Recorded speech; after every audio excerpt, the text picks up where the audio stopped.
My name is Emmy Apavio. I'm here with Kanyon Sayers Roods. Kanyon Sayers Roods, I should say. Kanyon is a local Indigenous activist for truth and history, and we're here to talk about truth, elements of truth and history, how to be a good advocate, and how people are addressing that today.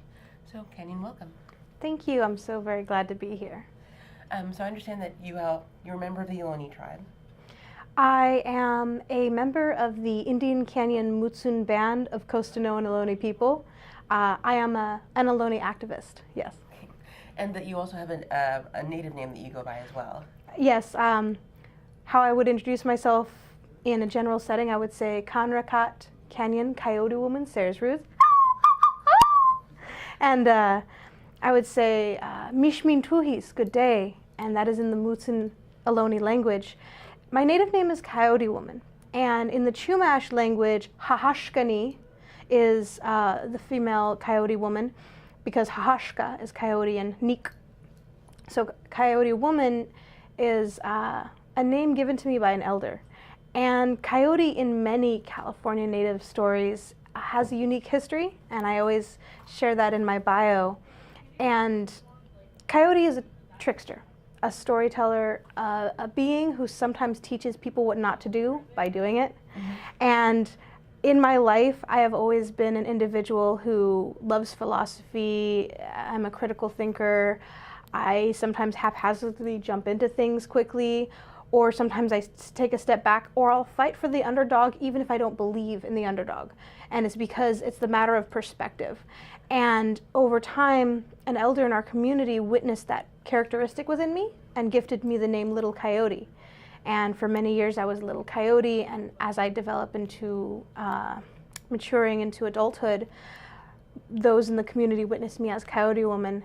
And yeah, in many California Native stories, coyote isn't always looked at as, oh no, bad energy, or everyone go follow. So coyote is a being that sometimes remains on the edge, can work with groups well, can be independent and solo, can be a fool and definitely reap the benefits, reap the punishments and the benefits of the bad behavior, and that shares lessons to let the people know what not to do. And then times, even in emergency, that coyote will find the answer, and the people will be like, are you sure? Are you sure?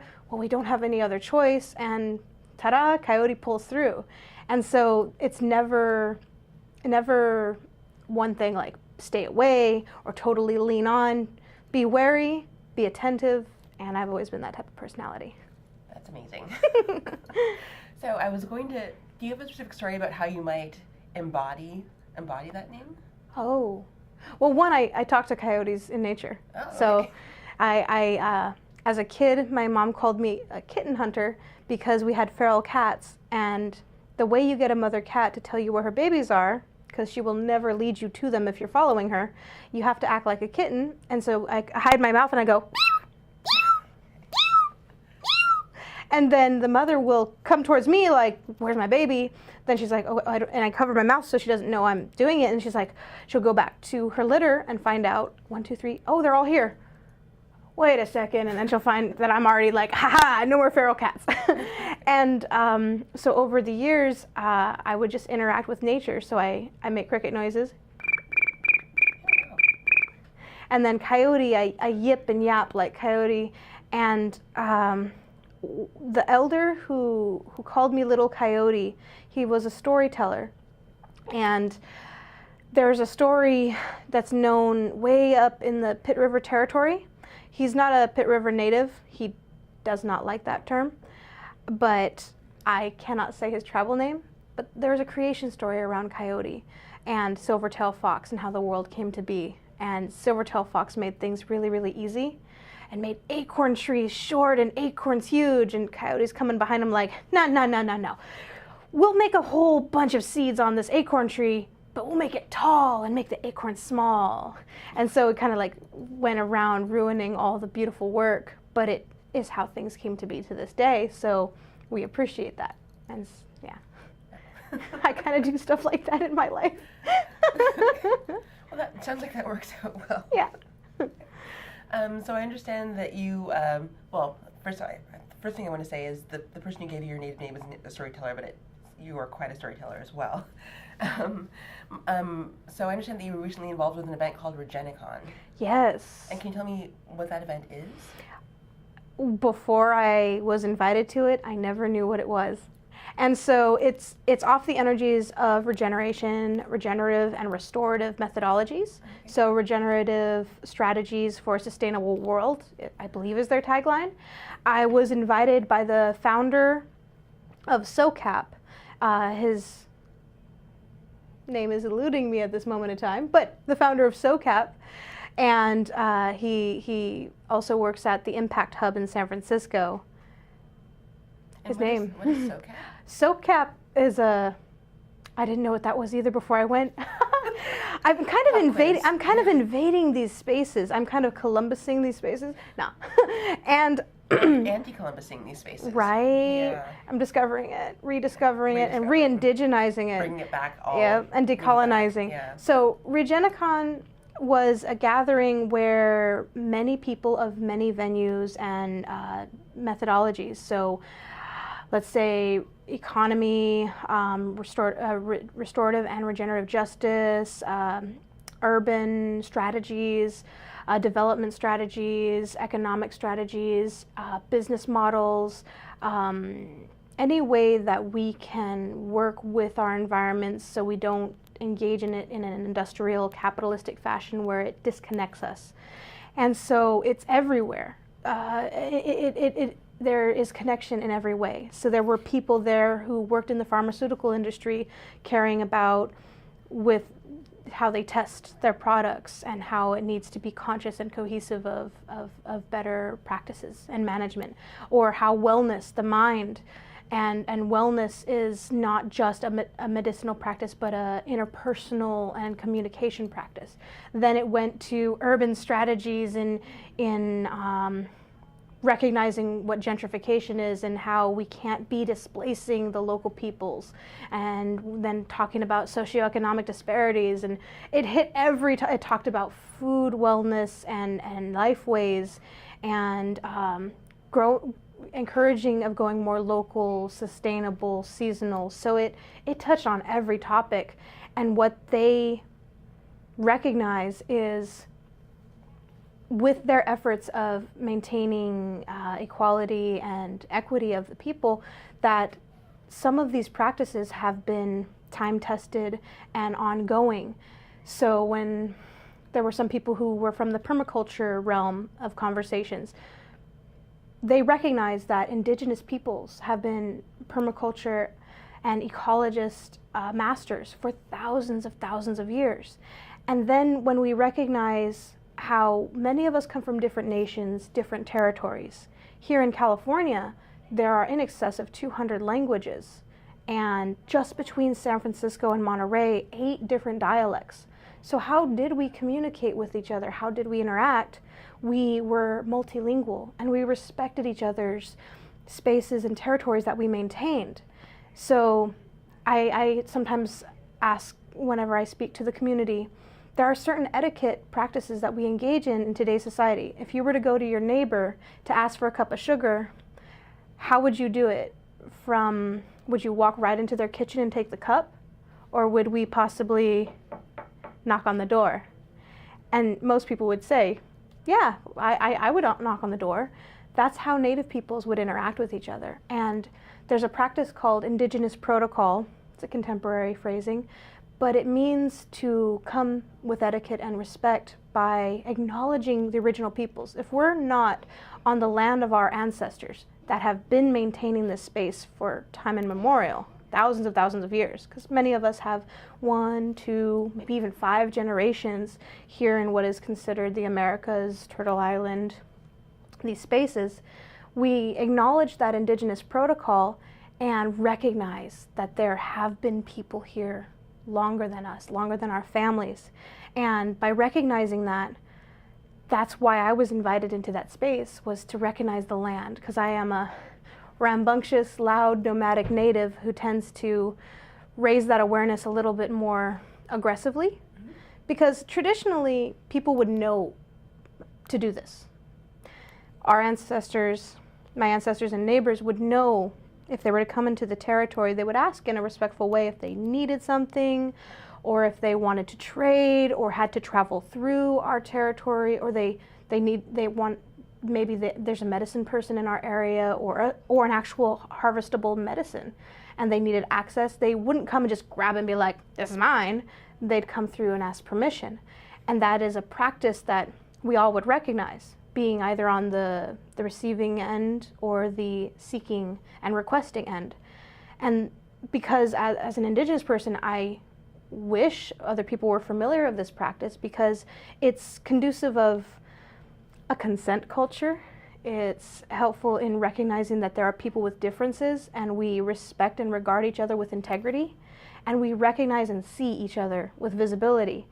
And in today's, I call it post-colonial settler society, we are absent of that etiquette, and it's sometimes painful. So I say I will aggressively and assertively instigate myself in some of these circles, like RegenaCon, like SOCAP, with the help of many amazing community members, because I know I couldn't have done it alone. So I do acknowledge all those wonderful beings who helped me get to those spaces. And then my own self, visiting San Francisco, I am a Southern Ohlone person from Indian Canyon, which is by Hollister in the Mutsun Ohlone territory. When I visit San Francisco, I recognize the First Nation peoples, the Ramaytush speaking Ohlone peoples. And one village site near there is called Yalamu. And to get people a little more comfortable with phrasing, I'll ask my audience or whoever I'm around, I'm like, can you say that? Say with me, Ramaytush and Yalamu, and I'm like, you just said the first words of the indigenous peoples before Spanish, before English, and you recognize that those native peoples are there. Sometimes they may be absent. There are some people who are still learning their heritage, so there may not be strong, loud advocates like myself in various territories. That doesn't mean that there's no existence of those peoples and those histories. So, so it sounds like Indigenous protocol is not something that's a relic of the past, but it's something that you still practice in an active way today. Mm-hmm. And so how do you practice it when you're traveling to different areas? How do you practice Indigenous protocol? As best as possible by becoming more familiar with the history of the land and of the peoples. And sometimes it is hard. It's really hard because some things are not always Googleable, or you say First Nations peoples or Indigenous peoples. But I'm so excited. There is a website that there's a few efforts that other nations have been doing to recognize this. And one of them is native-land.ca. Native Land CA is recognizing and honoring native land.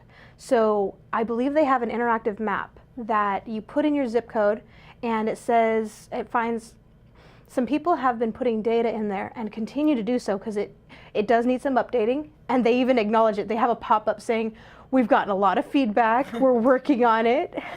And they are raising awareness of, there's this thing called land acknowledgements, which is like Indigenous protocol, acknowledging a part of the protocol. And land acknowledgements is acknowledging the land, acknowledging the Indigenous peoples who have been stewards of the land. If they're present, or if just some of the history is present, we need to acknowledge that and heighten that visibility and awareness. And so I believe that it's even trending as a hashtag honor native land. And I'm excited about that because it shows that there are people who are being advocates for truth in history. And it's so very important. And it's just one step towards those protocols.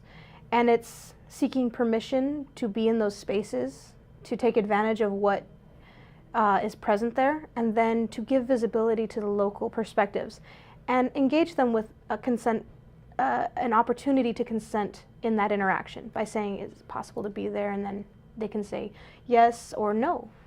So when people choose to engage in those ways, what does that mean? What does that mean, and how does that feel? It feels empowering. It feels like reconciliation. It feels like respect. I actually am still feeling a happy feeling from just coming from an interaction like that. I was just at San Francisco at the De Young Museum, and I've been there a few times, and that's in Ramaytush Ohlone territory, and the chairman of the Ramaytush Association invited me, saying he couldn't physically be there. Would I be there for that interaction and that ceremony? And I said, with your permission, of course. and that gave me the consent to be there, which is so very important, because I wouldn't do it like, I'm allowed to speak for the people without that regard. So already I'm engaging in that protocol. And it was a repatriation of Te Papa Maori artifacts. So the De Young Museum had artifacts of the Maori people, and they were repatriating them. And so many times we think, oh, something's available to us to be shown or shared, and some people don't know where it came from. I think you might recognize one of the scenes from Black Panther, when one of the individuals was in the museum. Yep, and the interaction was how someone was proud to present this piece of art and media to the public as if it were something to be praised, and another individual who's like, who are you to take this away from its culture and present it, like at what authority? And that was quite similar, and I really loved witnessing the interaction with these diplomats and respected people of the community, because they have been working on repatriation for years, and they were so articulate and beautiful in the way they did it, because they spoke to the artifacts in their language, they sang to them, interacted with them, they held a protocol of integrity, letting us know, please no food, water near, we're going to interact this way. They cued us in, and then we were able to celebrate that reconnection. And in all reality of me thinking, if it were in a time where all of us were still hurt and in grief with that colonial trauma, it would be like, how dare you have these pieces and put them on display? It's about freaking time you're giving it back. Who are you to be in charge of this? They were so amazingly respectful, saying, this is a bond. This is an opportunity to create community. We have this connection overseas, no matter how far or distant our ancestral pieces are. There's never been a severed connection. It's just sharing, and it's time that we reconnect and it comes back home. And we thank you, and we recognize the native peoples of this land, and we recognize the hosts and carekeepers of De Young, and thank them for holding these items with respect and regard in the energy of presenting them to the public for education. And we are so very appreciative that this opportunity to reconnect and bring them home is of utmost importance. And we're thankful that this interaction can transpire. And I was like, oh, you guys are good. Wow. Like, because there are times where I myself as a Native person have this internal angst and frustration with some of mainstream society, being that people are so absent-minded of certain interactions and they don't know any better. And I myself am still healing some of these traumas, that why do I have to be the calm diplomatic one and be respectful when they themselves can't even conduct themselves with respect, integrity, or even sensitivity?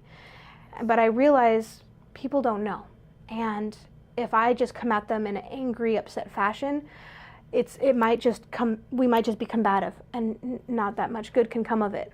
But if I come from a standpoint of, I want to share perspective, and I want to share some of my experiences and certain things, I find I can interact with people on a respectful fashion to the point where they themselves can come to a conclusion. Wow, this is necessary, or I think I have someone you should meet, or you should speak to my classroom, or any interaction of potential progressive, forward thinking, and just interactive responsibility in interacting with our community. Understanding that, yes, we have differences, we can celebrate those differences, and yes, there are many things that we can unite together. And I always try and remind people of that, because it's okay to be different. It's okay to have ourselves conduct ourselves differently. That's why we should be celebrating each other. And we all should recognize we are people of this world. We are people of this community. We need to work together because this is all we have. So we can operate on those multiple paradigms and respect each other with regard and sensitivity and just respect. As a person who grew up in the Bay Area and as a person who talks to nature, how do you feel about the way that the Bay Area has evolved? Just, I mean, over the course of your lifetime. Oh, amazingly. I know for a fact I talk differently than I did 5 years ago, 10 years ago. I've learned so much, and it's through many other people. There are things I've learned about culturally and traditionally that I would not have had I not had the interactions I had. And in the Bay Area, there is this connection to the land, and I feel like it's almost like a magnet. There's this pulling of many peoples and nations. Silicon Valley, the hub of technology, and the gold rush came earlier on. And when we think about California, it provides so much food for the nation. And California was the most densely populated of diverse people because there were in excess of 200 dialects, 90 languages, 200 dialects. That means guaranteed over 200 different tribes speaking different languages. And how we all interacted, because many people who have read history books learn about the Indian Wars and survival, and then they're like, well, you Indians or you Native Americans fought and had wars too, and you did this and you did that. It's like, not the way we're familiar with. Not like slavery. There wasn't that exact kind of imperialistic colonial slavery. There were interactions between people. We're human. So there were human interactions, from envy to fighting to bad behavior, though there wasn't that deep, huge warring communities always fighting and always trying to take over land. Yeah, there was disputes, always.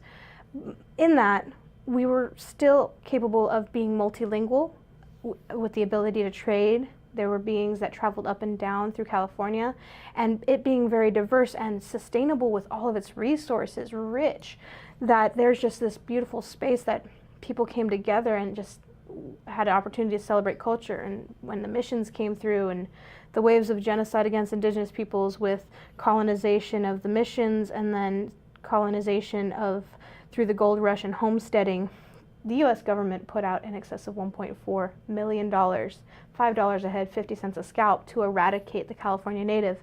And that's a lesser known history, true facts of this land that many people don't know. And so I'm so happy to witness that in the Bay Area there has been that progressive energy. I'm blessed to be in California. I witness things of other states, and it's really hard. And I am excited to see things shift. I get frustrated that then people are used as examples to be dismissed, more slurs like liberals and progressive and political correctness. I get frustrated when those are used as degrading slurs. But I have witnessed beautiful beings and amazing allies and advocates of truth and history, and it's slow and go, but it's really beautiful in coming together. And so, speaking as a person who's an advocate for truth and history, and as a person who, again, is very connected to the land, very happy to live in California, but also wants people to have a better understanding of what the true history of California is, what, in 5 seconds or less, what do you want people to know? That as Indigenous peoples know truth and history and are learning and reconnecting to culture themselves, that all of us as people of this world are responsible for our own education, and I would encourage them to go research about the land that they are living on, the resources they are benefiting from, and the colonial contact that they may be unfamiliar with, and just honor truth and history of the spaces and places that we occupy in today's post-colonial settler society. And then do you have a website, or do you have any resources that you might suggest for people to learn more about? IndianCanyonLife.org is one website that I maintain. And then pretty much you can just Google my name or just Kanyon Coyote Woman. And that's Kanyon with a K, Coyote Woman. I occupy the greater portion of the first few pages of Google, and I'm a social media marketer. So accessing those spaces, I dominantly operate on Facebook, Instagram, and I always encourage people to interact, ask questions, shoot a message, and be responsible for our education, learn about these spaces and places and histories. Actually, I do have a question about how do you feel that social media is affecting the ability to kind of get out the history that you feel is so important for people to know about? It's so very important. It's an amazing interaction, and it can be detrimental because from fake news to people with alternative agendas, it can be dangerous. And so finding citable sources, respectable sources, and also not just seeking one. To interact with academic integrity, to know that you keep finding these truths, and then qualitative and quantitative data, being able to go to our elders and our community members who are culture bearers to recognize that not everything is in books, not everything is in a source, it's not fact if it doesn't exist there, to be able to approach it with respect and regard. So it sounds like you've got the online websites, but you also recommend that sometimes people are a Oh, good resource yes. for what Yes. you need to know. Definitely. Well, thank you very much Thank for you. your time today. And again, we've been speaking with Kanyon Sayers Roods. She is a local Indigenous activist for truth and history. If you'd like to find out more about the work that she does, again, it's IndianCanyonLife.org.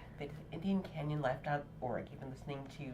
You've been watching in our community, and thank you for watching.